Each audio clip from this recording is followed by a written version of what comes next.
আসসালামু আলাইকুম। দোয়া তুলসী পাতা সোহেল তাজ উনি বাংলাদেশের বিডিআর হত্যাকাণ্ডে সরাসরি জড়িত। আপনারা ভিডিওটা দেখতে রাজনীতিতে ফিরবো না, আমি বলে দিয়েছি। সোহেল তাজের বিরুদ্ধে চাঞ্চল্যকর তথ্য উঠে এসেছে জবানবন্দিতে। বিডিআর ইউনিফর্ম বানিয়ে কি করেছিলেন সোহেল তাজ, তার বিস্তারিত জানব পুরো নিউজে। পিলখানা হত্যাকাণ্ডের ঘটনায় শুরু থেকেই জড়িত থাকার বিষয়টি অস্বীকার করে এসেছেন তৎকালীন স্বরাষ্ট্র প্রতিমন্ত্রী সোহেল তাজ।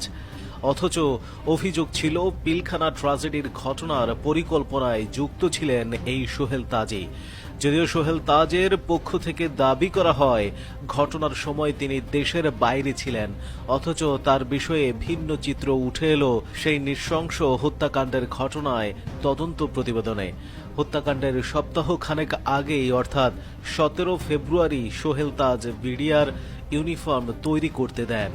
পিলখানায় নৃশংস হত্যাকাণ্ডের ঘটনা তদন্তে বর্তমান অন্তর্বর্তী সরকার গঠিত জাতীয় স্বাধীন তদন্ত কমিশনের প্রতিবেদনে 8 নম্বর কয়েদি সাক্ষী হাবিলদার জসিম উদ্দিন খান ও দর্জি আসিফুর রহমান আকাশের জবানবন্দিতে উঠে আসে এই চাঞ্চল্যকর তথ্য। তদন্ত কমিশনকে হাবিলদার জসিম উদ্দিন জানিয়েছেন, তৎকালীন স্বরাষ্ট্র প্রতিমন্ত্রী তানজিম আহমেদ সোহেল তাজের জন্য বিডিআর ইউনিফর্ম তৈরি করা হয়। বিডিআর সদর দপ্তরে কর্মরত দর্জি আকাশ তার জবানবন্দিতে বলেন, 17 ফেব্রুয়ারি 2009 তারিখে তিনি তৎকালীন স্বরাষ্ট্র প্রতিমন্ত্রী সোহেল তাজের জন্য ইউনিফর্ম বানাতে তার অফিসে গমন করেন এবং তার শরীরের মাপ নিয়ে আসেন। সোহেল তাজের ইউনিফর্ম বানানোর জন্য সদর রাইফেল ব্যাটালিয়ন এর মেজর মোশতাক তাকে নির্দেশ দেন।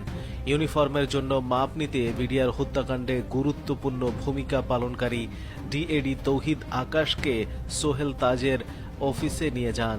সেখানে সোহেল তাজের শরীরের মাপ নিয়ে তার কিছুদিন পরেই তিনি ইউনিফর্ম তৈরি করে সোহেল তাজের